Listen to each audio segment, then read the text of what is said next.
시작해도 되겠습니까? 예, 그렇습니다. 예, 예. 원장님. 선생님, 그럼 이 슬라이드도 제가 넘겨보도록 할까요? 예, 그렇죠. 하나씩 클릭하면 넘어갈 겁니다. 예, 예. 연습을 몇 번 했습니다만 예, 클릭 한번 컴퓨터가, 해보십시오. 예, 어려울 때는 도움을 구하도록 하겠습니다. 예, 시작하겠습니다. 여러분, 또 다시 반갑습니다. 오늘 소개드릴 책은, 양망일기. 양망은 그물을 끌어올린다는 의미죠. 3월 말에 제가 쓰고 출간했던 해양 산문집입니다. 바다는 탐험과 정복의 대상이기도 하고 상생과 공존의 현장이기도 하죠. 그리고 원양어업은 도전과 개척이자 우리 삶을, 인간의 삶을 대자연에 기대려 한 방식이었다라는 생각으로 제가 선박생활을 하면서 만났던 인물, 사건, 사고, 또 선원들의 노동과 일상, 또 해운, 또 바다 산업을 바라보는 단상, 소회 같은 것들을 담아본 겁니다. 저는 부산수산대학, 지금은 부경대학으로 교명이 바뀌었죠. 어업학과를 졸업하고 80학번입니다. 저희 대선배님이신 김재철 동원그룹 명예회장님께서 주창하신 국민 미래 식량 확보를 위한 해양 영토 확장이라는 사명감으로 폭과 길이가 수백 미터에 이르는 초대형 그물을 끄는 트롤 어선으로 북아프리카, 뉴질랜드, 그리고 남서대서양 아르헨티나 공해 포클랜드 어장에서 원양 어선에 근무를 했습니다. 어선으로는 좀 특이하게 규모가 있고 잦은 어장 이동으로 파나마 운하며 마젤란 해협을 몇 번 왕래한 대양항해 경험이 많다고 볼 수 있겠죠. 나중에는 그리스 선적 냉동 벌크선과 SK 해운에서 어장 현장에서 직접 화물을 집하하고 또 경제적인 항로를 기획하는 운항 감독관과 급유선에서도 근무를 했습니다. 육상 생활을 시작하면서 복합운송, 국제복합운송, 포워딩과 감천항물류센터에 전자동화된 본드, 보세 냉동 창고도 경험을 했죠. 작년에 32만 톤 COT 원유 운반선을 끝으로 재작년입니다. 시운전 요원 일은 접었습니다. 한진 사태로 안타깝게도 여러 유능하신 선장들이 나오셔서 그런 비정규적인 일들도 많이 원하시더라고요. 또 마침 제 면허 밸리디티도 겹쳐서 제가 양보했달까 그런 사연이 있습니다. 지금은 공유지의 아이러니죠. 같은 어장에서 대만 어선이 어획을 하면 관세법상 원산지가 대만이 되고 한국 어선들이 잡으면 원산지가 한국이 되는 공치며 냉동 오징어 이런 수산물 수출입을 영위하는 회사에 적을 두고 있습니다. 어쩌다 얼떨결에 과분하게도 해양문학가라는 칭호를 얻게 되었는데요. 3년 전쯤 종합해양수산 전문지 현대해양의 송영택 대표께서 해난 사고를 일으키고 사랑과 이별이 이어지는 이런 픽션이 가미된 해양 소설 말고 젊은 청년들과 일반인들에게 해양 친화 사상을 고취시키고 바다에 다가서기 쉽게 좀 소프트한 글을 써달라는 청탁을 받았습니다. 30개월 연재 지면을 허락해 주신 현대해양과 또 이 책이 나오기까지 편집 교정 모든 부분에 세심하게 손을 봐주신 박종면 국장께도 이 자리를 빌어 감사의 말씀을 드립니다. 과분하게도 세 분이 흔쾌히 추천사를 마련해 주셨는데요. 김영섭 전 부경대 총장님, 또 남송우 문학평론가, 또 한 분은 저와 같은 원양서 선장이었고 지금은 신분을 바꿔 건설회사 대표로 계시는 정순원 선배, 이 세 분이 추천을 해 주셨는데요. 아마 이 책의 내용을 특정 짓는데 이 정 선배님의 추천사 일부가 적합하지 싶어 잠시 짧게 한번 낭송해 보도록 하겠습니다. 그 뱃길과 바다 이야기, 정순원, 토왕건설 대표, 원양어선 선장, 전 부경대 어박과 총동창회장. 바다를 지배하는 자 세계를 제패한다. 귀에 못이 박히도록 듣고 또 외쳤던 젊은 날의 구호다. 버리다시피 한 외국 중고 선박을 인수해 작업복까지 얻어입고 파도밭에서 목숨 걸고 고기잡이에 나섰던 그때 그 시절, 우리는 가장 위험하고 먼 바다로 나갔으며 가장 오래 바다에 머무는 배들이었다. 패기와 절박감으로 쟁기질을 하듯 대서양 바닥을 긁어대며 그들의 두세 배 되는 의욕으로 혀를 내두르게 했던 기억들은 아직도 생생하다. 돌이켜보니 바다든 배든 육지든 모두 사람 사는 같은 세상이더라.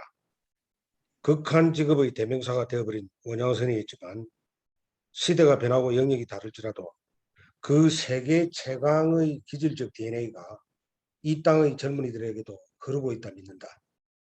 같은 길을 따랐고 지금은 또 같이 늙어가는 아우가 그때 그 백길과 바다에 대한 이야기를 묶어 출간한다.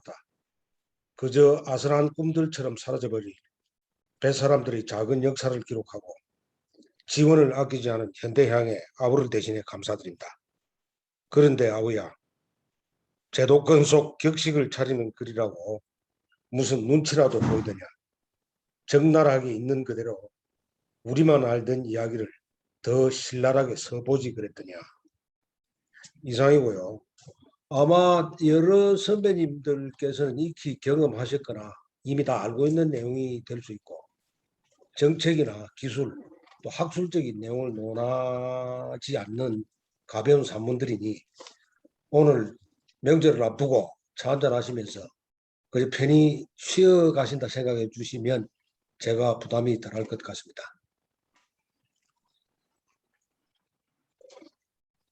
모두 발언이 조금 길어지겠는데요.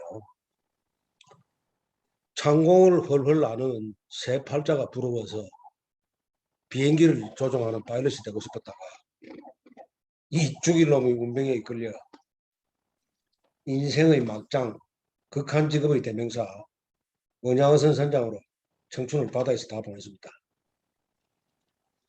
지금은 그 정반대의 세상에서 글 쓰는 작가 직함을 가지고 있지만 이곳저곳 공모전에서 상금만 따먹는 이른바 상금 사냥꾼으로 문단에서 질타를 받고 있는 하동현입니다. 비주얼상 강산화 작가의 이미지가 아니라 전형적인 원양어선 선언에 100번 양보해서 변두리 격투기 체육관 관장 같은 호락정지죠.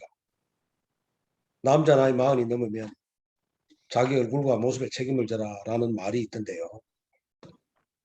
밤늦은 이국의 항구에서 술과 담배를 엄청 사랑했고 그 질펀하고 끈끈한 분위기를 한껏 즐겼던 제 젊은 시절이 모습에 반영되어 있는 것이죠. 우연히 마주쳤던 엉터리 땡초 스님께서는 이유에 어찌되었건 그토록 수많은 양의 물고기들을 생명들을 포획하고 살상하였으니 남은 인생 근신하고 자중하라라는 충고를 주신 적도 있습니다. 그때 저는 가판에 잡아 올린 고기들을 내려다보고 이렇게 중얼거렸죠. 정말 미안하다. 우리가 너희를 죽인 것이 아니라 너희가 우리를 살린 것이다 라고요. 먹고 살기 힘든 시절의 끝물이었습니다. 80년대 초였으니까. 변변한 수출 품목이 없어 여성들의 머리카락을 잘라 가발 재료로 또 화장실에 소변통을 모아 의약품 원자재로 수출하던 후진국형 산업구조였죠. 외화벌이를 위해 당시 독일에 파견되었던 광부와 간호사들. 그분들이 국내로 송금해오는 액수의 20배가 넘는 규모의 지금의 자동차와 반도체를 합한 전체 수출의 20% 정도를 원양업과 또 상선이죠. 해외 송출 선원들이 벌어들일 때였습니다. 가족을 위해 나라를 위해 백길 개척에 나섰다가 안타깝게도 그곳 바다에서 목숨을 잃은 선후배 뱃사람들께 이 자리를 빌어 예를 갖추고 싶습니다. 오늘 저는 여러분들과 함께 이런 바다를 같이 항해해 보려 하는데요. 저는 해양학이나 지구과학을 심도 있게 공부하는 학자가 아닙니다. 단지 뭐 바다를 사랑하는 글쟁이로서 전직 원양어선 선장으로서 사투리가 심하고 또 혹 배에 있어서는 거친 언어가 나오더라도 이해하시고 편안히 들어주시면 감사하겠습니다. 이 목차로 이 슬라이드를 제가 독학으로 또 누구한테 부탁하는 스타일이 아니라서 한번 만들어 봤는데 사진도 없이 글자가 빽빽하죠. 이 목차를 5챕터로 나눴는데요. 첫 번째 마린보이의 꿈. 이 84년 제가 선박 생활을 시작하면서 그때 그 젊었던 항해사의 포부와 기계 같은 것들을 정리를 해봤습니다. 세 번째 마린보이의 꿈은요. 이 글은 이렇게 시작이 되죠. 우리 집에는 마린보이가 둘이나 된다. 퇴역된 놈으로 늙은 마린보이가 되어버린 나와 해병대 자원 입대로 마린보이 칭호를 얻은 작은 아들이다. 우리 집안과 바다의 운명을 들춰내봤습니다. 그다음에 내게도 사랑이 콧날이 시큰한 첫사랑 얘기죠. 이 다시 그날은 세월호 사건을 제 주변과 연계해서 한번 풀어봤는데 지금 보니 뭐 사소한 오류가 보이기도 합니다. 그 LA 인터내셔널 에어포트는 바다를 운명으로 택했던 제가 그 공항에서 우연히 마주쳤던 수녀님과의 대화로 제 운명을 다시 돌이켜보는 계기가 됐었죠. 두 번째, 잠들지 않는 항구. 이 똥개 이야기는 북아프리카에서 배에서 키웠던 강아지와의 가슴 아픈 이별이었습니다. 그 다음에 해적에 관한 2가지 기억인데요. 만자 조자 쓰시는 그 김재철 회장님 한 2회 후배 되시는 그 전설적인 고기잡이 신이라 불리시던 대선배님이 계셨습니다. 이 고기잡이로만 벌어들이신 돈이 얼마나 많았던지 그 기네스북 등재도 시도를 했었고 영화배우 신성일 선생님을 물리치고 국내 개인 소득세 부동의 1위를 고수하셨던 분이죠. 이분을 선장님으로 모시고 제가 그때 1등 항해사 했습니다. 그 대양 항해를 할 때 해적으로 의심할 수밖에 없는 묘령의 선박을 만났으나 기상천외한 방법으로 따돌렸던 그 기억을 한번 정리를 해봤고요. 그 잠들지 않는 항구, 슬픈 적도제, 적도제를 지날 때 어선에서는 다반사죠. 그 칼부림이 일어났던 그것을 회상해봤고요. 아디오스 카나데 파나마는 스페인어죠. 안녕 파나마 운하여. 파나마 운하를 지날 때 그 소해와 2016년인가 그 2차 확장 공사 때 그 유압하고 숨은 그 밸브 기술에 한국 기술이 투입되었죠. 이걸 연계로 해서 그 로컬과 인터내셔널 국제적인 것과 세계적인 것의 경계는 허물어지고 작금의 시대는 전 세계가 시줄 날줄로 연결되어 있다. 이 부분을 말하고 싶었습니다. 그런데 아오테아로아는 뉴질랜드죠. 당시 저희의 조업 방식은 싹쓸이 닥치고 공격 밀어붙이기식이었는데요. 무려 35년 전에 그 정부 차원에서 잘 관리된 의장으로 서스테이너블 굿 피칭, 그 지속 가능한 착한 어업의 개념을 배우고 있습니다. 그곳에서 인연을 들춰내봤고요. 세 번째 챕터는 제가 비틀어서 알아봤자 쓸데없는 신박한 잡학사전 바다편이랬는데요. 바다라면 문학적으로 볼 때 여러 꼭지가 있죠. 등대, 해전, 해적, 사랑, 이별, 만선, 시차, 해도, 멀미, 태풍, 비키니 수영복까지 언급을 했고 또 독특한 해사 영어 표현 이런 걸로 그 키워드별로 해서 일반인들이 알기 쉽게 한번 설명을 해봤습니다. 그 다음에 시운전을 마치고 다음에 또 불편한 지식 빛과 그림자. 어릴 적 외국 위인전 탐험 분야의 간판 스타들이죠. 콜럼버스, 마젤란, 바스코 다가마. 이분들의 공간은 인정하되 비틀어서 바이킹도 있었고 저희 최초가 아닐 수 있다. 또 명나라 정화 함대가 이미 수십 년 전에 세계 일주를 기획했고 해도를 만들지 않았나 하는 가정하에서 이 노예 무역의 약탈 무역에 심취함으로써 반짝 해양 강국에 그치고만 세태를 한번 끄집어내 봤습니다. 그다음 물고기 전쟁을 아시는가는 한일업 협정과 연계해서 캐나다와 스페인 간의 가자미 전쟁, 또 아이슬란드와 영국 간의 대구 전쟁을 조명해 봤고요. 한일 관계 장복으로 떠올린다. 지금 한일 관계가 많이 경색되어 있는데 무려 12, 3세기 전에 동북아 해양 질서를 확립하고 통큰 리더십으로 글로벌 리더, 해상왕으로 추앙받는 장보고를 한번 정리해 봤습니다. 네 번째, 바다 그리고 낭만에 대한 찌질하고 슬픈 배에서의 낭만들이죠. 음식의 추억 완투, 탐식이나 미식이 아니라 살기 위해 노동을 위해 꾸역거렸던 배에서의 음식에 대한 추억이었습니다. 그 다음에 슬기로운 감방생활, 폐쇄되고 고립된 공간에서 로빈슨 크루소처럼 자체 조달, 자체 해결, 예로 허리가 아프다는 선원에게 소화제를 들이밀면서 플라시보 효과를 기대했고, 또 한 가지 우스운 예로 규모가 아주 작은 어선 같으면 예기치 않게 고기가 많이 잡혀 배짐이 차서 헐수가 내려앉으면 저층 화장실에 변기에 해수가 역류할 수 있습니다. 그럴 때 애로사항 해결 방안이라든지 이 우스갯거리를 모아봤고요.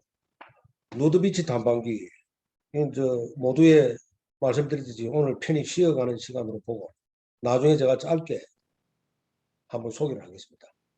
그다음에 노인과 바다 배경을 다시 읽다. 오그이티 비트를 읽기죠. 예를 들면 노인과 바다에서 산티아고 노인이 손가락만 빨다가 85일째 5.5m쯤 되는 청새치 마린을 잡게 되는데요. 이 마린은 어법상 볼 때 이 지능도 뛰어날 뿐만 아니라 자체 근력 운동으로 수면에 떠오를 때 이 낚시가 쉽게 벗겨진다는 에러가 있습니다. 그런 어법적인 에러.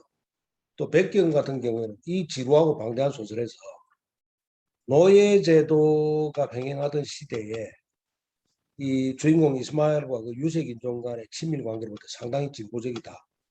그 다음에 고래의 종류의 포유류와 어류의 의종이 헷갈린다든가 이런 것들을 한번 오게티로 끄집어내봤고, 그 다음에 화양연화, 이 제 인생에 가장 빛나던 시절이 돌이켜보니 고통과 환희가 메비우스 띠처럼 뱅뱅 돌던 바다에서의 시간이 아니었나 하는 생각으로 여러 군데 강의를 하면서 그 후배들에게 들려줬던 그 후일담입니다. 그 다음에 바다 위의 무법자들, 이 그릇되고 잘못된 규제와 법으로 인해서 상시 예비 범법자, 잠재적 범법자 취급밖에 받지 못하는 연한 어민들의 실태를 취재해봤죠. 일례로 얼마 전에 이 송 대표님하고 제가 조금 관여가 됐었는데 이 저희들의 노력으로 깊게 말씀드리기는 그렇고 무죄로 풀려났다든가 이런 또 좋은 결과가 있었습니다. 그다음에 와누아투, 바누아투 몇 년 전에 그 파일럿 스테이션 파일럿께서 올라오기 전에 그 영어도 한마디 안 통하는 그야말로 해적선 같은 깡통 배를 제가 임시 선장으로 끌고 들어간 적이 있었는데요.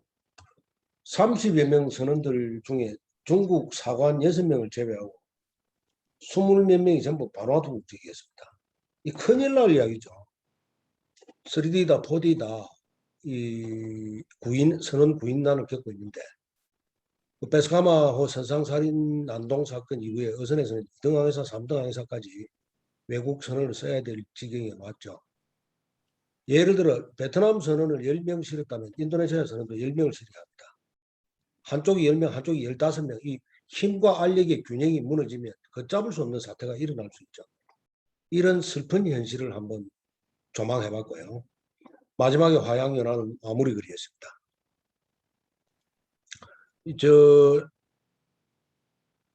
아까 송 대표께서 설명을 해주셨는데 이 원고지 30장으로 한 꼭지 한 꼭지 아주 쉽게 쓰다 보니 이 심지어 육두문자까지 나오고 이 방송이나 이 선배님들 앞에 아뢰기 불편한 부분들이 상당히 있어서 이 적절하지 않다 싶은 부분을 제외하고 나머지 그 키워드별로 다 알고 계시겠지만 짧게 설명을 올리도록 하겠습니다.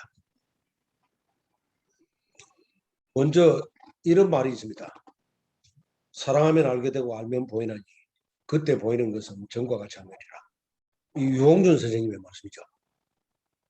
새로운 것을 학습하거나 그보다 이미 알고 있는 것들을 정리할 때 이 글귀를 한번 새겨봤으면 하는 겁니다.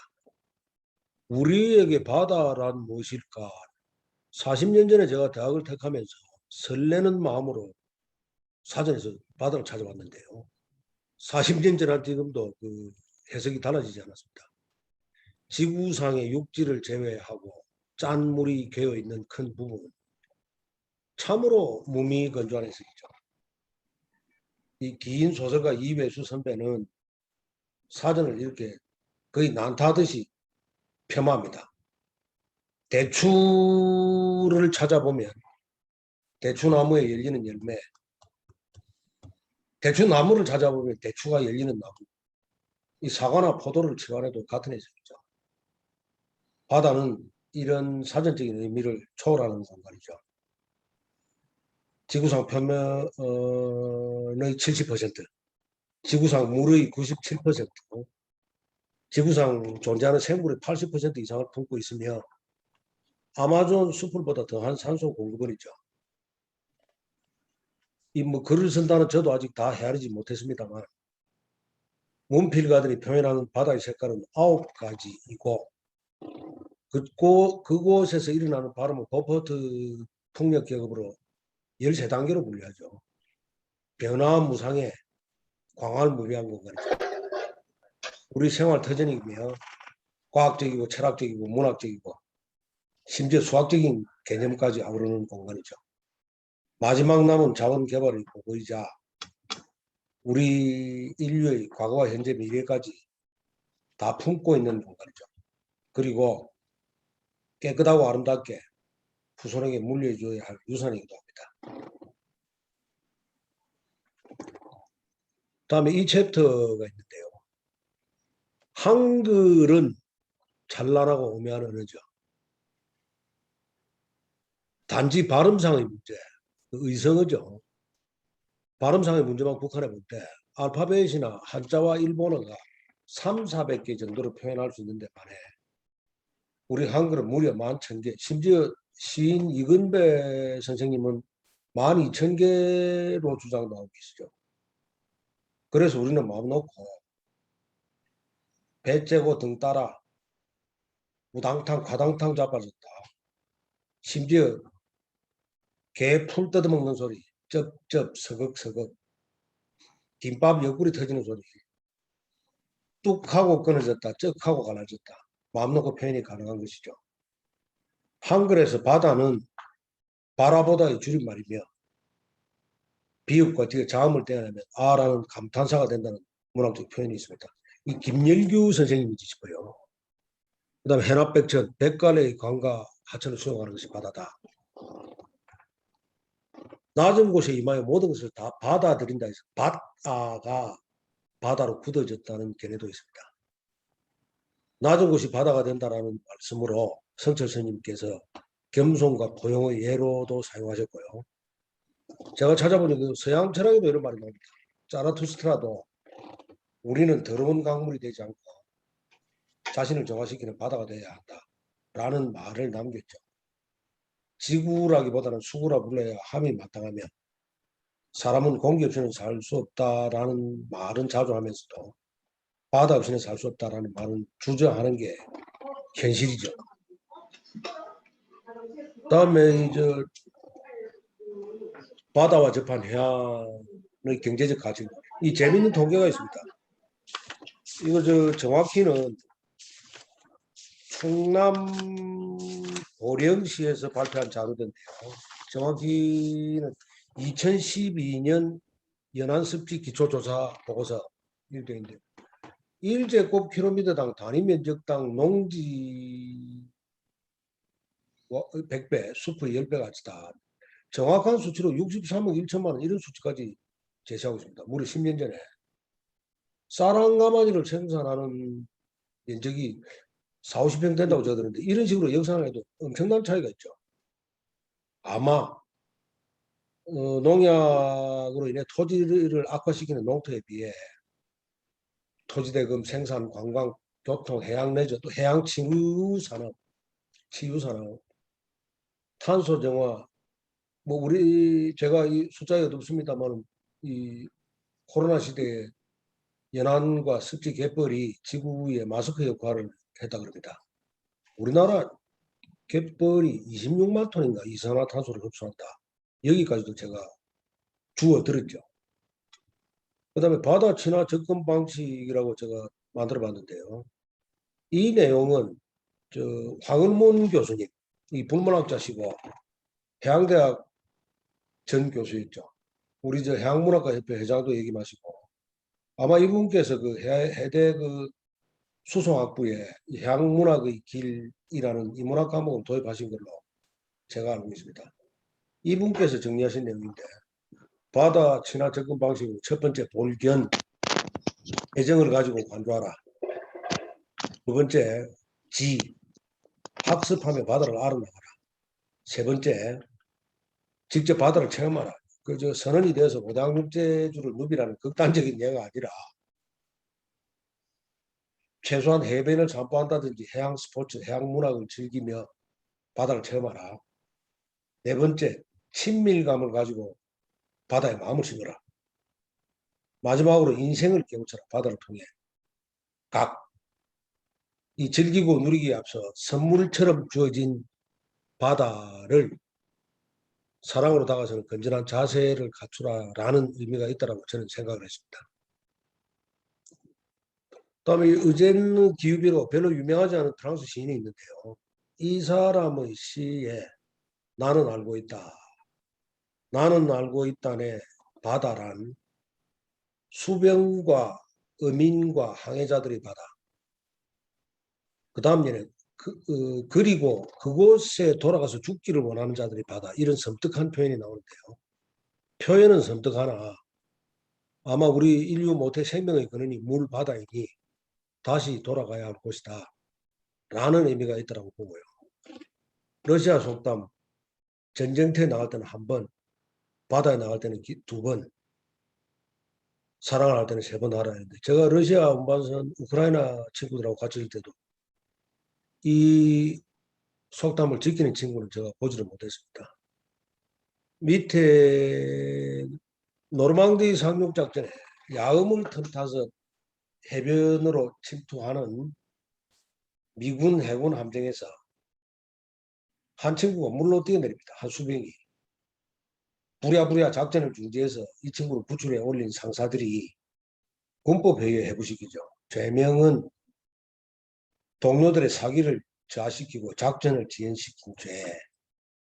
이 친구가 법정에서 이런 진술을 합니다.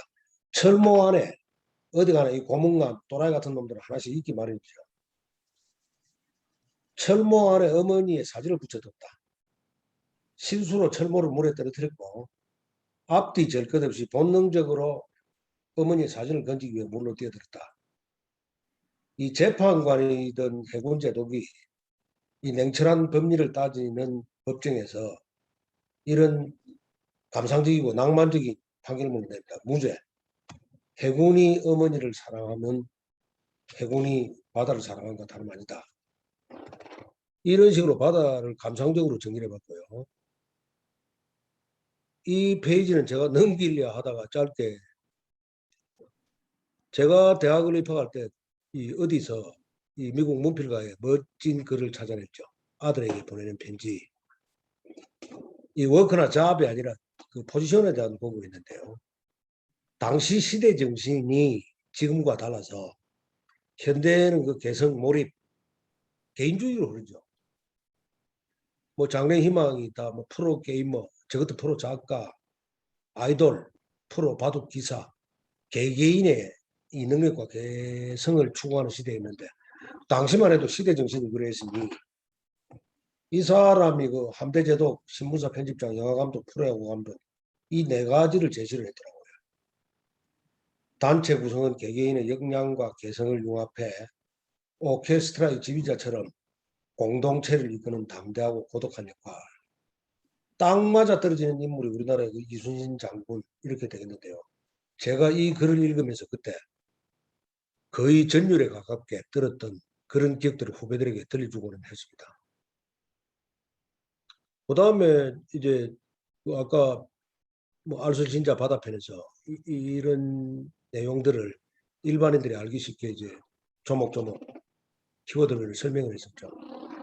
그 타임테이블에서 시차를 제가 한가하게 아마 이 인류에서 누가 이 시차의 개념을 처음 알았을까? 아마 제 생각에 그 22년 9월도 될 수 있고 7월도 되고 도서섬에 도착했다면 그 세배하러 5척의 배와 200명 정도 되는 선원을 데리고 황금과 향신료를 찾기 위해 야심찬 출항을 했으나 침몰을 하고 도망가고 마지막 귀환길에는 수장인 마젤란마저 전투에서 전사를 하죠. 천신만고 끝에 상처뿐인 영광으로 귀국한 이 18명 빅토리아입니다. 이 선원들이 제가 볼 때 아마 미치고 환장할 현상을 발견했지 싶은데요. 3년 동안 하루도 빠지지 않고 기록한 항해일지 로그북에 이 세계일주 방향이 동쪽이었으니까 하루가 날아가 버린 것이죠. 골백번을 뒤져봐도 이 현상을 날짜 변경선이 지정되기 전에도 그 줄 베른의 소설 그 80일간의 세계일주가 재밌게 그리고 있죠. 80일이 그 저 여행 방향도 줄기차게 동쪽이었으니까 시차 때문에 하루를 전략하는 바람에 81일이 걸린 줄 알았는데 하루가 사라지면서 80일로 그 갬블에 이기게 되는 반전 결말이 그것이죠. 그다음 지도해도 그 메르카토르 그 사각 지도의 그 넓이에 대한 착시효과. 다음에 멀미는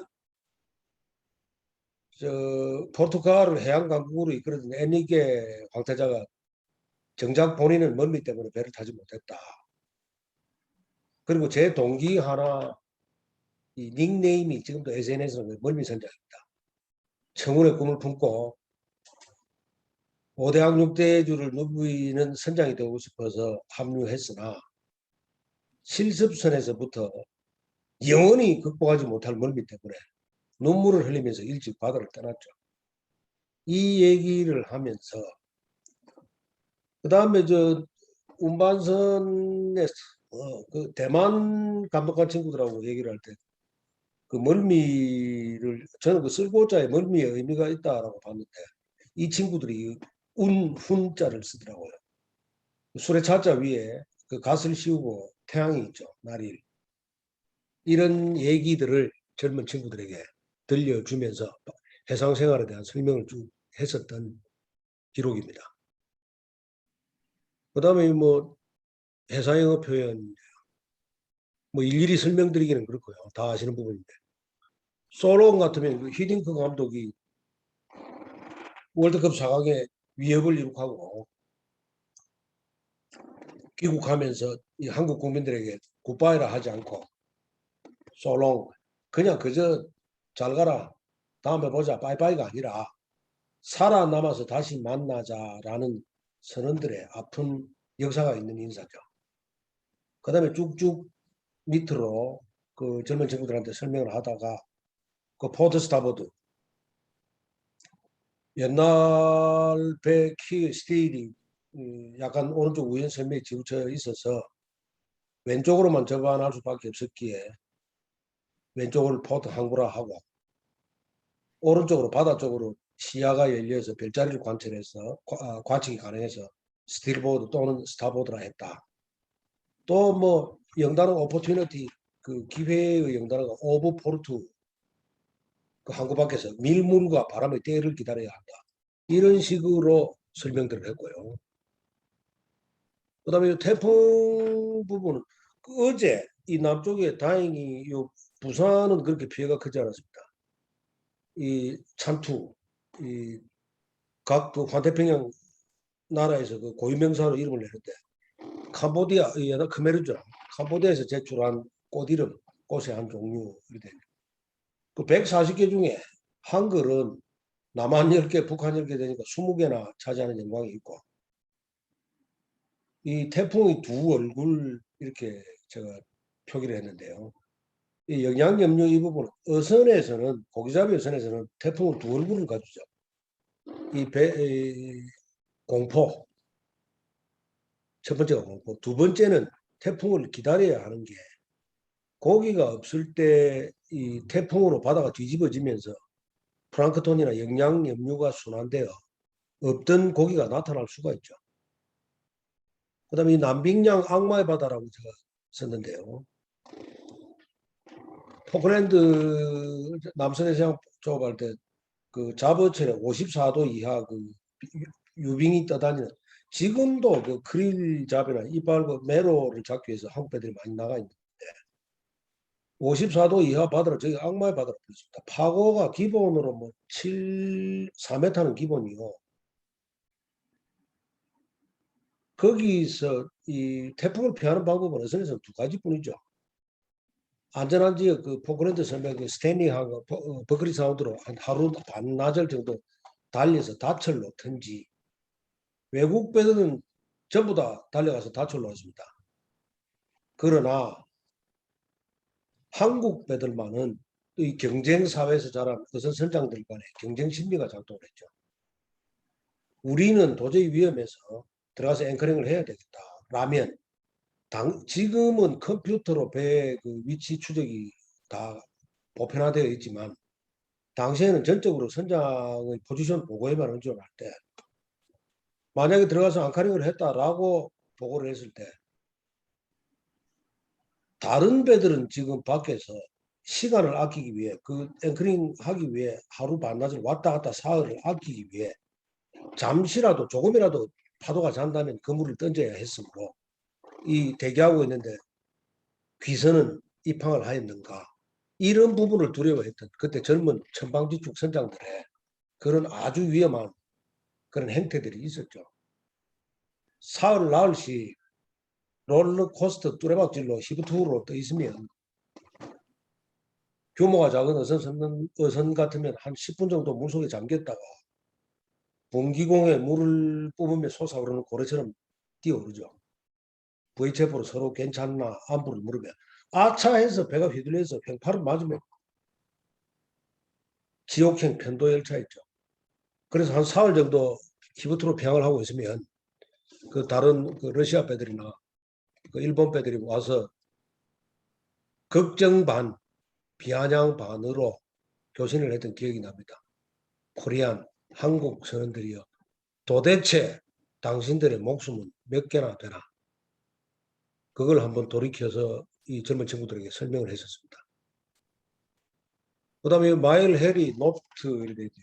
그래도 뭐 다 기초 상식이니까 일반인들에게 알기 쉽게 설명을 했고요. 제 밑으로 내려가면 공해, 배타적 경제 수요 이런 얘기가 있는데 당시 고기를 잡지 못하는 어선 선장은 전쟁에 패한 장수 대접밖에 받지 못했습니다. 임금 제도가 쉐어 시스템 그 보합제였고요. 짓가림제. 계약 2년 기간이면 수양고 고기를 잡아서 판매한 금액에서 경비, 기름값, 담배값, 쌀값, 전화비 다 제외하고 순이익에서 쉐어로 회사 얼마, 선원 얼마. 이론적으로는 고기를 못 잡거나 사고가 난다면 이 선원 측에서 회사로 다시 돈을 리턴해야 되는 경우도 생길 수가 있었죠.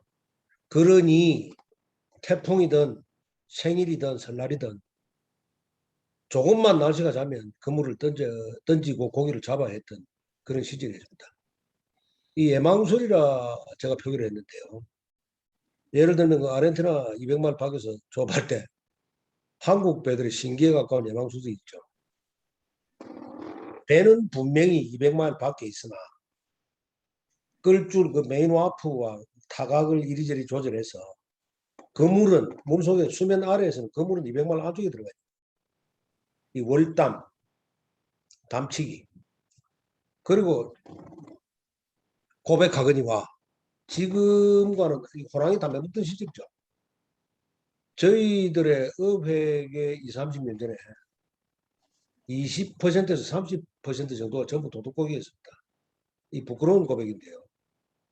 지금 그 중국 어선들이 한국 연안에 침범을 해서 곱게 다 연평도 쪽에다 싹쓸이를 하는 걸 볼 수가 있는데 이 규모는 훨씬 다르죠. 저희는 그 배들보다 한 20배 정도 큰 30배 큰 규모입니다. 200마일 같으면 한 30마일, 40마일 정도는 골격을 합니다. 부패한 현지 관리와 현지 배 국적을 가진 배 선장을 돈으로 매수해서 날씨가 아주 나쁘거나 그리고 또 언제쯤 경비정이나 그 연안경비대 헬기가 출현한다는 정보를 입수를 하죠. 그래서 아주 파도가 치거나 날씨가 나쁜 날 3, 40마일씩 월경 조업을 해서 나올 때 저는 0.5마일 제 옆에서 그 첸따 90년 첸따 71호 중국 국적이었습니다. 아르헨티나 경비대 정선 명령을 무시하고 대양 쪽으로 도주하다가 한포 사격을 받아 침몰을 했죠. 저희는 어떻게 했느냐. 그 엉성한 월경 조업으로 납포되는 외국 배와 달리 한국 배들은 입신의 경기에 올랐습니다.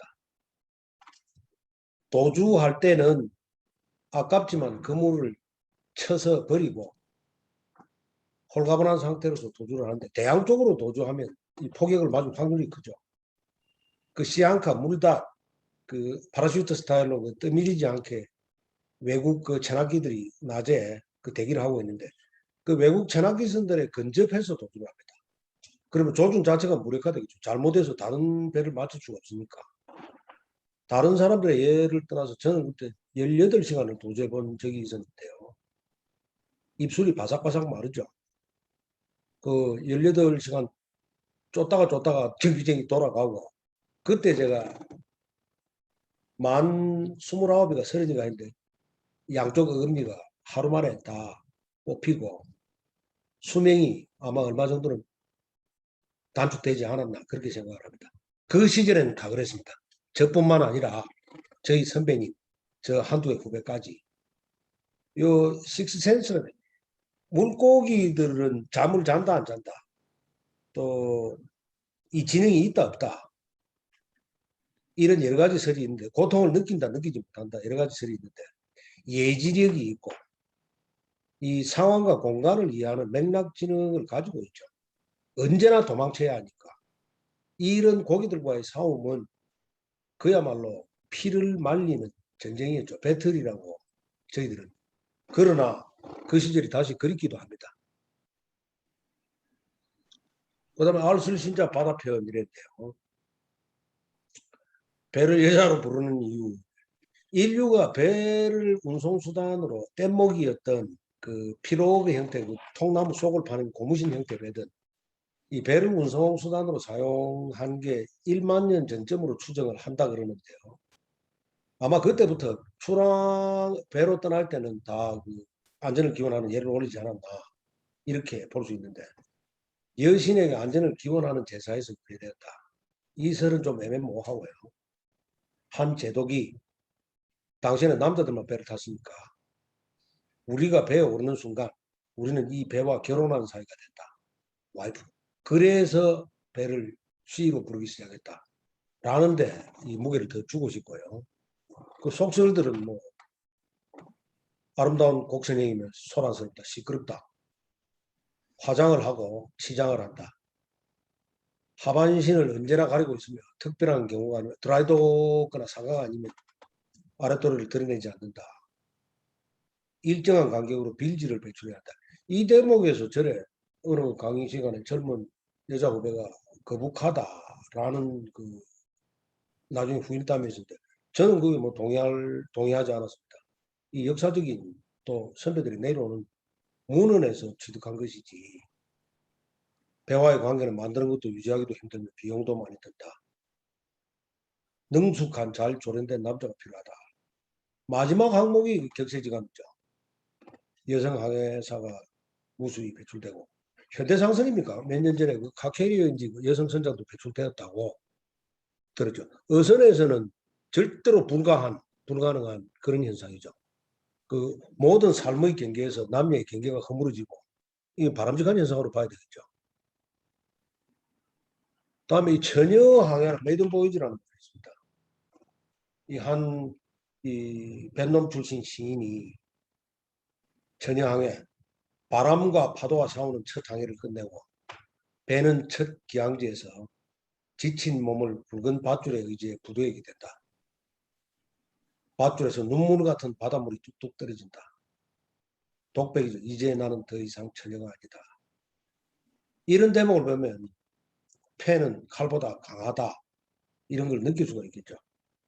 그 다음에 스타벅 저 해양문학이나 해양감자 때 단골 세트로 등장하는 메뉴인데요. 저렴한 사치를 모토로 창업자들이 그 장명에 고심을 할 때 그 모비딕의 포경서 피크허드를 사용하려 했다고 합니다. 근데 피크허드는 백인에 의해 몰살된 미국 북동부 원주민 인디안의 부족명이죠. 그리고 P는 PEE 그 소변 배설물, 쿼드는 사각형 그 깜빵을 연상시킨다. 이래서 부정적인 의미가 배출되고 그 광기에 빠진 에이허브 선장의 장면도 이 구약에 나오는 폭풍상 숭배를 일삼고 그 다음에 주인공 이스마엘도 광야로 쫓겨난 아브라함의 아들인데 이런 성경적인 장면으로 이 비평가들의 이 추측이나 이런 데 힘을 싣고 있는데요. 이 합리적인 인물인 1등 항해사 스타벅, 이 바이킹에서 비롯된 이름인데 이 스타벅의 이름으로 정하자. 어감도 맞았겠죠. S를 붙여서 스타벅스고. 제 개인적으로 가장 마음에 드는 대사가 복수의 집념에 빠져 권총을 들이대면서 병령에 복종할 것을 요구하는 에이허브 선장에게 이 1등 항해사 스타벅이 이런 대사를 남기죠.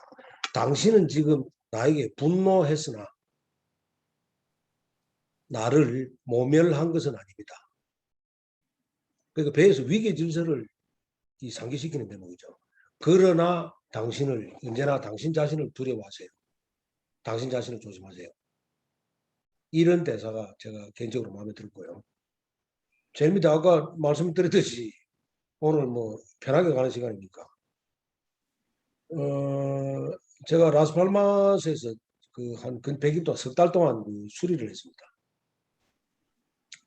그때는 군사 정권 시절이어서 하루도 빠짐없이 명절 휴일도 없이 계속 일을 했는데요.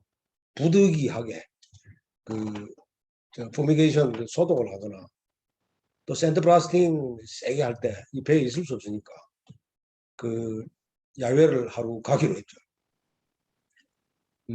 그 여러 그 멋진 야외 목적지가 물망에 올랐습니다.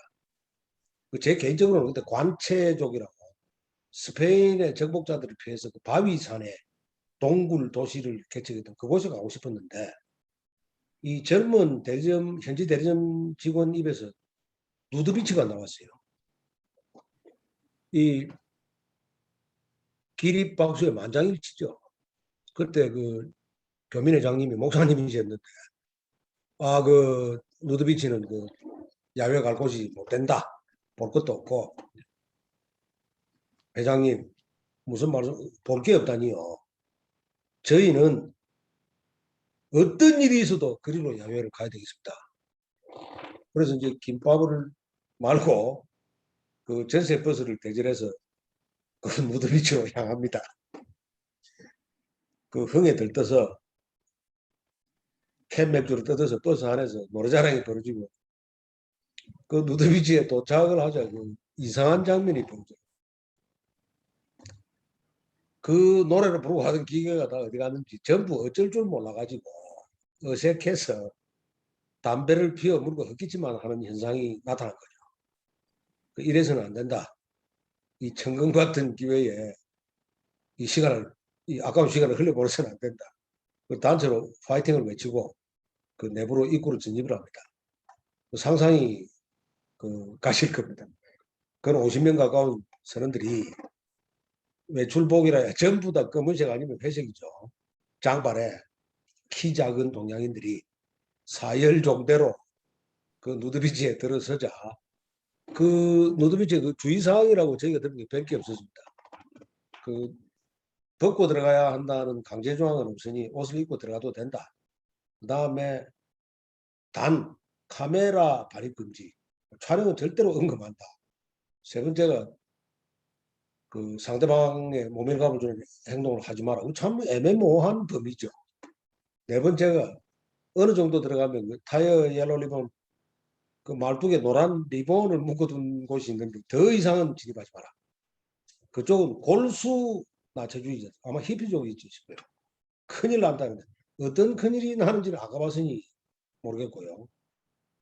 그래 저 둘이 여자 목욕탕에 들어간 어린 엄마 손에 이끌려 들어간 꼬마들처럼 40 몇 명이 사열종대로 두리번거리며 들어서자 그 누디스트들이 불쾌한 표정을 감추지 않았습니다.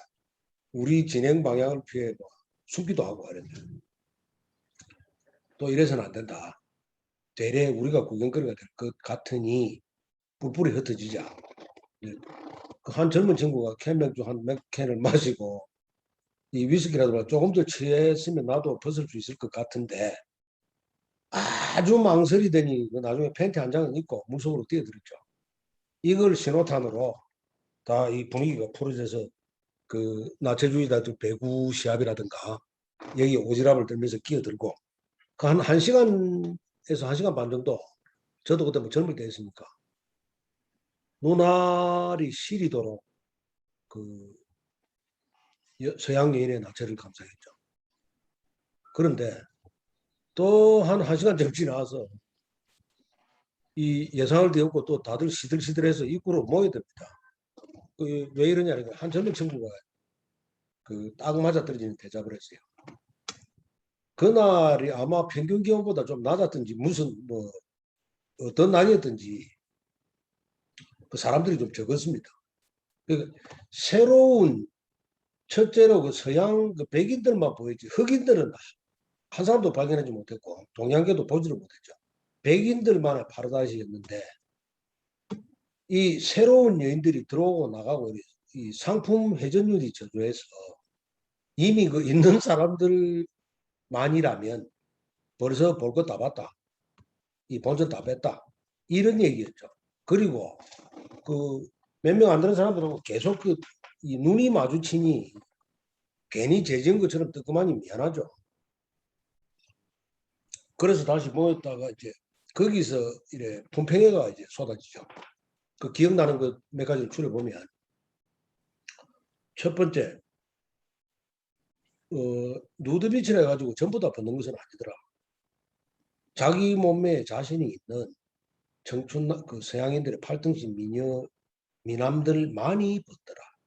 한국식으로 얘기하면 똥배가 튀어나오는 아저씨라든가 이 젊음을 잃은 그 노인네 또 피부가 안 좋다든가 흉터가 있다든가 이런 저 에러가 있는 사람들을 전부 다 가리고 있었죠.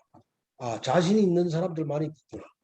두 번째, 만약에 다시 이런 기회가 주어진다면 그 연한 갈색 선글라스를 반드시 준비하리라. 너무 짙은 그 사람들하고 눈만 마주치면 이뭐 죄진 것처럼 뜨끔하니까 이 너무 검은 선글라스 같으면 자체 감상에 지장이 있겠죠. 그래서 이 감상에는 방해가 없으며 저쪽 우리 눈길은 숨길 수 있는 연한 갈색 선글라스를 지참하리라. 세 번째는 순전히 제 혼자만의 생각이었는데 이 선각자들에 대한 찬사죠. 이 뭐 극지방이나 비바람 몰아치는 빙판에서는 이 크레이지 맨들이 아니고는 벗을 수가 없었겠죠. 그 따뜻한 기후, 이 부드러운 모래.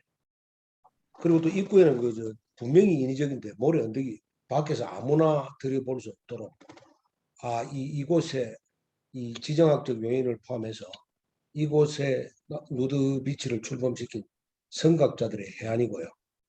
마지막은 죄송합니다.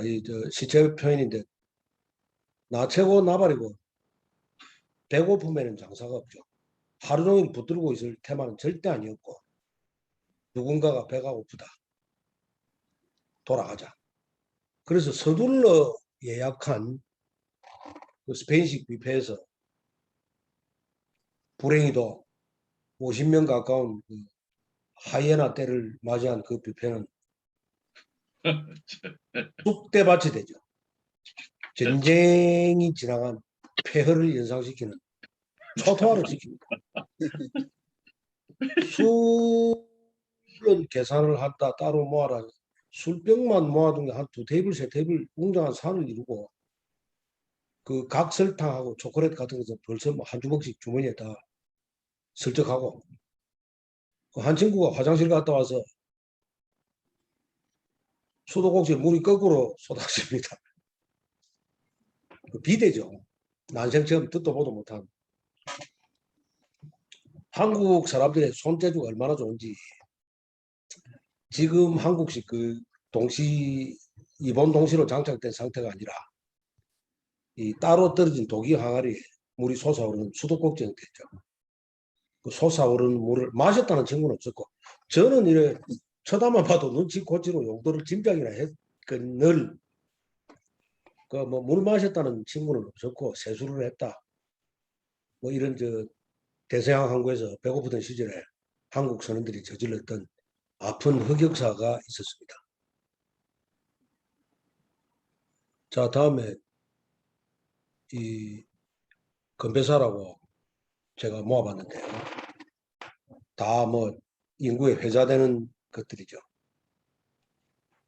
두 번째 밀물을 노리라 바다로 나아가리라. 뭐 사업에 망했거나 시험에 떨어진 후배라든가 여러 자리에서 써먹을 수 있는 무난한 건배사고요. 세 번째가 이 장군께서 그 선조에게 오린 장괴 금신전선 상류십이 미신불사 신에게는 아직 사울배가 12척이나 남았고 미천한 신이 죽지 않았으니 적은 우리를 업수히 여기지 못할 것입니다. 이 비장한 출사표를 비틀어서 금신전선을 금신전잔 상류십이를 상류십이잔 신에게는 아직 마실 술이 12잔이나 남아서옵니다. 이 저희 동기에서 몇 번 쓰다가 이 장군께 미안한 마음이 들고 불경스럽다 해가지고 자연스럽게 대출이 되었습니다. 그 다음에 영어로 된 건배사들도 뭐 짧게 제가 몇 가지만 소개를 했는데요. 이 I love to sail forbidden seas and land on fabulous coasts. 금지된 바다를 향해서 야만을 해하는 장군하고 싶다. 저는 개인적으로 이 말이 너무 멋져서 제 글에 이 앞머리에 걸고 싶었는데 여러 번 실패하다가 작년에 한국해양문학상에 아까 모두에 말씀드린 저희 대선배 고기잡이 신 작고하셨죠. 그분의 얘기를 장편으로 쓰면서 이 대목을 제일 앞에 걸었다가 그런 영광도 살다 보니 그런 영광도 안았던 기억이 납니다. 남은 뭐 젊은 후배들에게 I'm the master of my fate, I'm the captain of my soul. 나는 내 운명의 지배자요, 내 영혼의 선장이다. 이 젊은 친구들에게 배와 바다와 관련돼서 이런 건배사도 있다 라고 소개를 했었습니다. 그 다음에 잠깐만요. 제가 처음에서 뭐 빠뜨리고 넘어가는 게 있을지.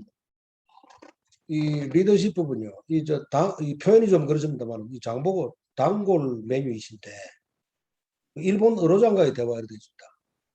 그 포클랜드에서 작업을 할 때 그 한 400척 정도가 작업을 했는데요. 한국 배가 그때 한 100척 가까이 됐습니다. 그때 일본 배들이 오징어의 풍어를 예상하고 일찍 철수를 했죠. 근데 한국은 허가를 더 내서 배를 전부 다 올 때 갈 데 없는 배들을 남미로 다 보냈고 그때 그 일본으로 저희 아버지 뻘이었습니다. 이 양반은 이 천방지축 젊은 한국 선장을 같은 길을 가는 동료로 대접했습니다. 제가 많이 배웠죠.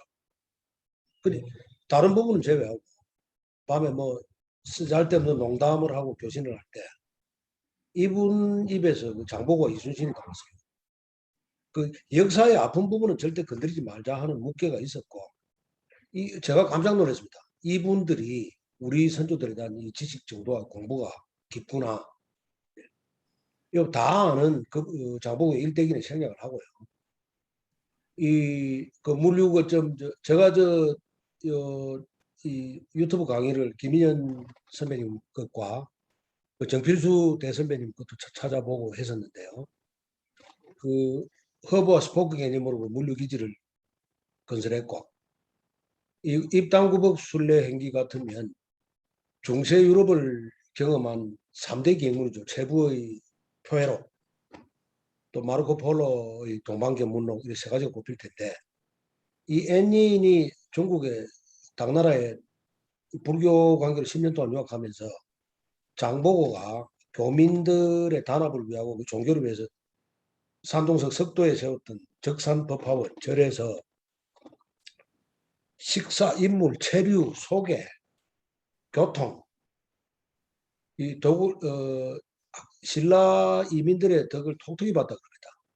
그 은혜 우러러보는 마음, 이런 표현으로 장보고에게 감사의 뜻을 전하기도 했었는데요. 이 사람의 기록으로 보고 제가 그 정필수 선배님 강의와 또 선박 고정 전문가 최근식 교수님, 또 나광남 고정 전문가의 자료를 다 취합을 해보고 그 완도의 청해진의 장보고 기념관의 자료를 볼 때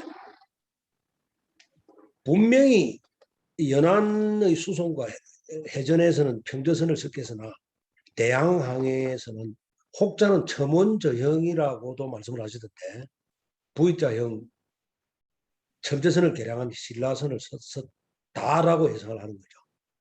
그리고 흐린 날에도 배의 방위를 알려주는 빅토르 위고가 배의 영혼이라 일컬었던 나침반, 그 윤도장이죠. 360도 각도. 삼국사기에도 그 문무왕 시절에 그 중국 당나에서 그 사신들이 와서 진암철 자석을 구입해 갔다라는 이러저러한 정황들을 묶어볼 때 분명히 그 천문항해, 지문항해, 수문항해, 시인항해, 추측항법까지 DR까지 다 사용하면서도 나침반을 사용하지 않았나라고 학법적인 추정을 할 수가 있는 것이죠.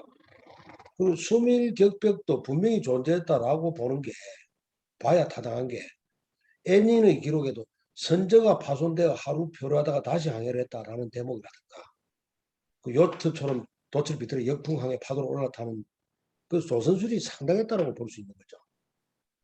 또 그 밑에 이제 이 애닌이라는 사람이 귀국을 해서 제자들을 모아놓고 적산 대명신, 신라 대명신, 장복으로 뜻하죠. 이분을 기리는 절을 건립하라라는 유언을 남기고 20년에 걸쳐서 제자들이 교토의 적산 선언을 건립하는데 이 사람들은 보배를 뜻하는 보자를 쓰고 고자도 높은 고자를 썼다라고 제가 들었습니다.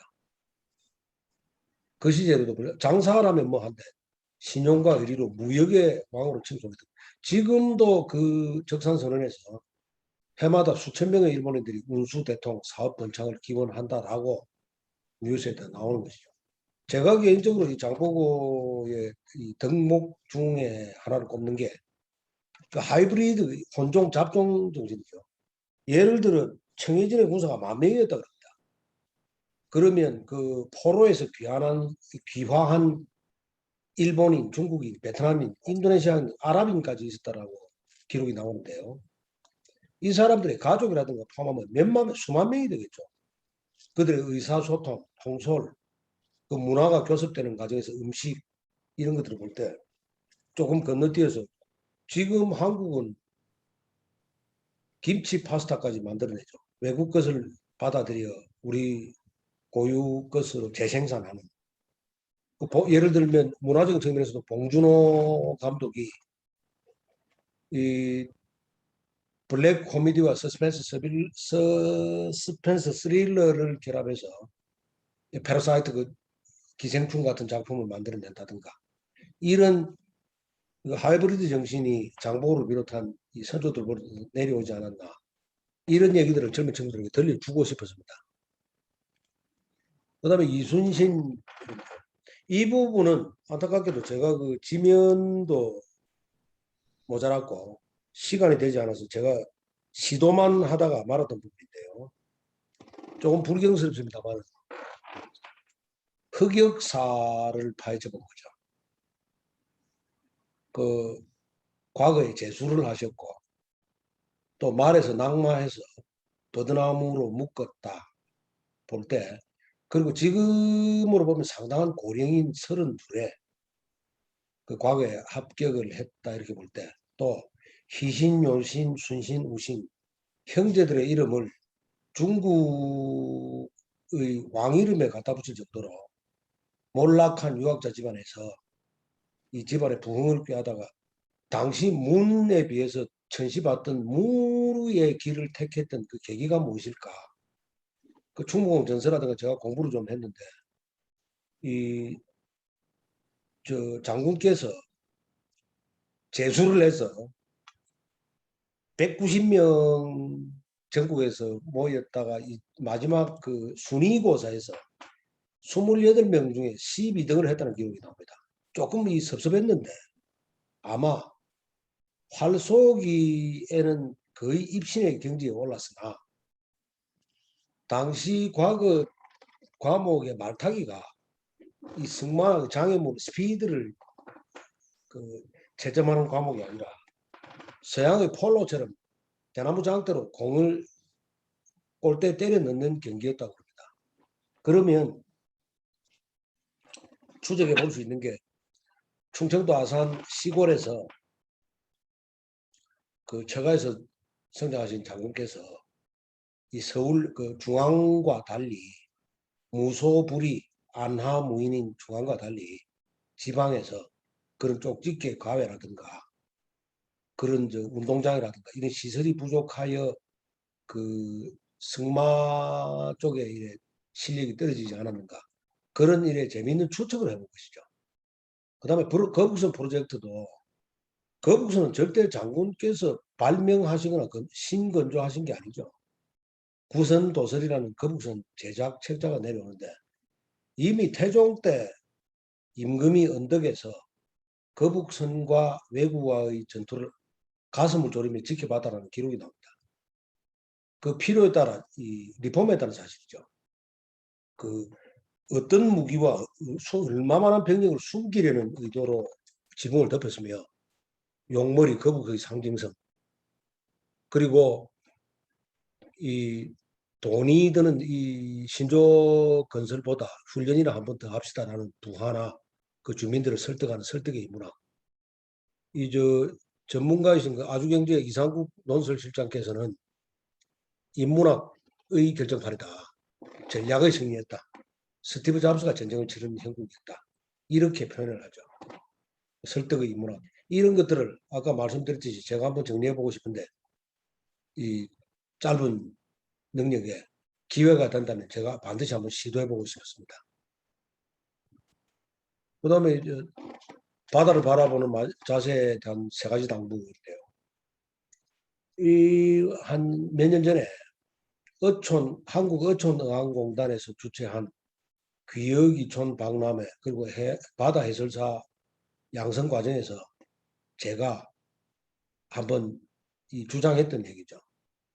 안전, 세 가지 중에 첫 번째 안전.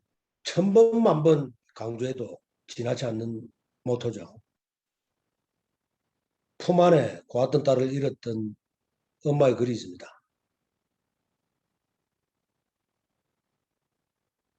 제일 마지막에 엄마가 지옥 갈게 딸은 천국 가. 상당히 아픈 부분이죠.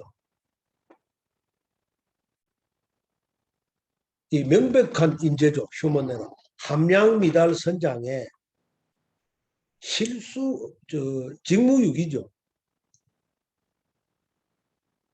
당시 배출신이라고 고개를 들고 다니기조차 부끄러울 만큼 망원경을 넣어둔 창고 열쇠를 들고 항해사가 휴가를 가는 바람에 견시에 소홀해서 침몰했다는 타이타닉이나 뭐 코스타 콩코르디아 함양 미달 선장이 예식 기동 그 관광객들의 흥미를 끌 목적으로 연안에 접근하다가 급변침한다든지 요 원인에 대해서는 저는 이 책에서 그날 그 매스컴만 보고 배에 올라가 보지를 못했으니까요. 평상시의 2배가 넘는 과적이라고 제가 표기를 했는데 나중에 수정하도록 하겠습니다.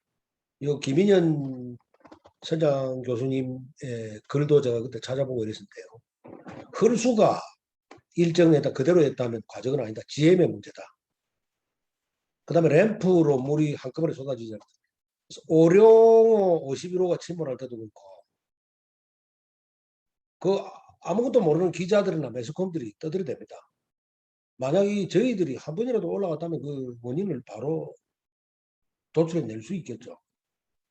램프라고 언급한 어선에서도 그 밸브, 레코 밸브라고 있습니다. 평소에는 수압으로 인해 닫혀 있다가 안에서만 생선 내장이라든가 그 드레싱한 그 머리라든가 버리는 이 홀이 있죠.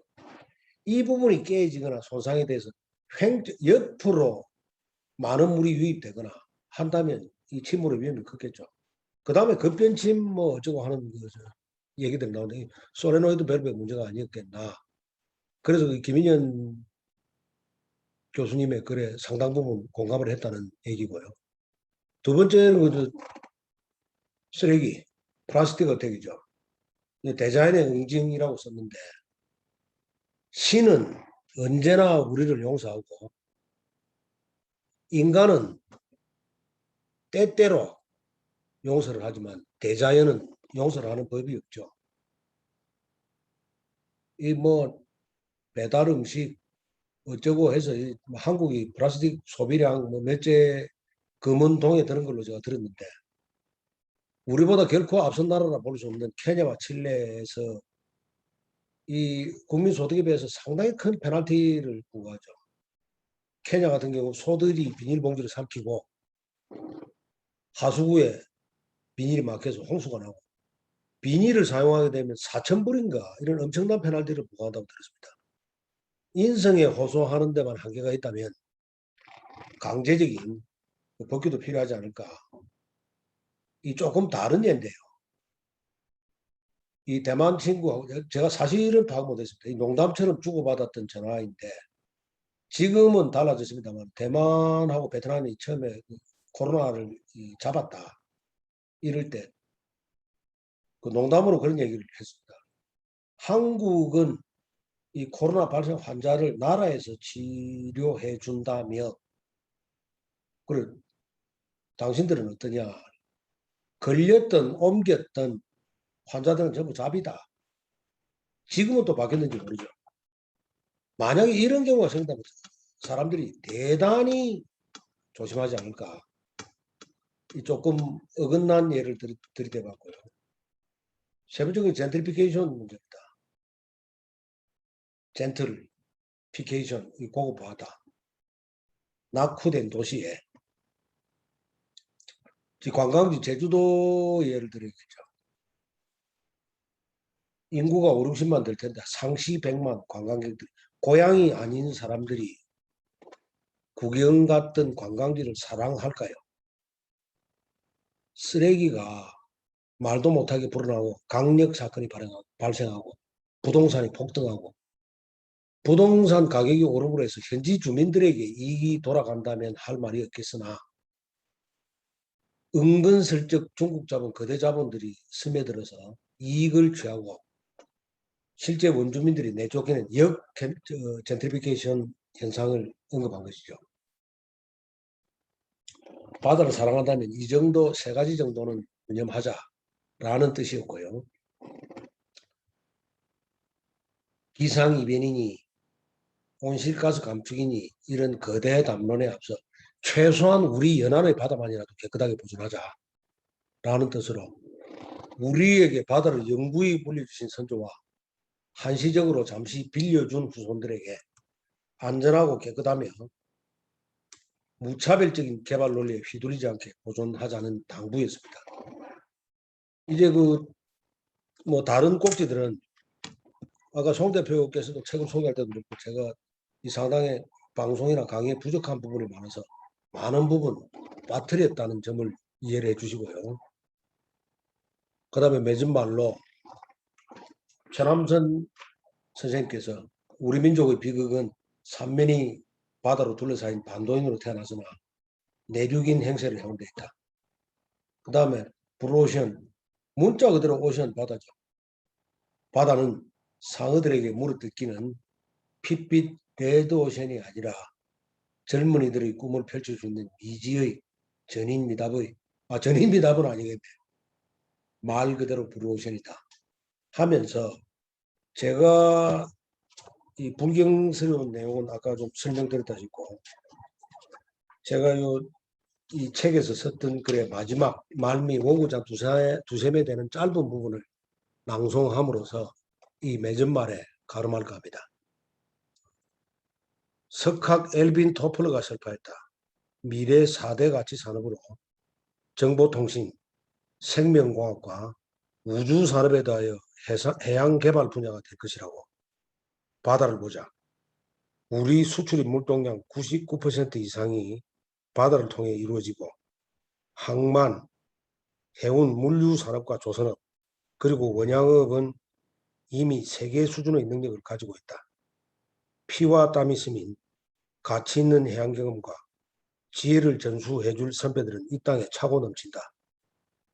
정책 수립에 앞서 젊은 청년들의 바다에 대한 인식을 사랑과 긍정으로 전환하고 여전히 미지의 영역으로 존재하는 바다에 희망찬 도전 정신을 그려 넣어야 한다. 역사상 대부분의 전투에서 젊은 장수들이 승리했다. 미래의 산업은 젊은 청년들이 선호하는 산업이어야 한다. 젊은이가 선택하지 않으면 미래는 없다. 부족한 내 글이 모쪼록 젊은 친구들이 바다에 다가서는데 조금이나마 보탬이 되었다면 감업할 일이다. 이상입니다. 이 두서없이 말씀드렸는데 경청해 주셔서 감사합니다. 예, 선장님 대단히 감사합니다. 아주 좋은 발표 참 잘 들었습니다. 예, 저들은 이제 상선 출신이신데, 저들은 상선 출신인데, 이게 더 어선 선장하시면서 우리 상선 출신들이 잘 모르는 그런 애환들, 비사들 많이 말씀해 주셔가지고 이해 참 큰 도움이 됐습니다.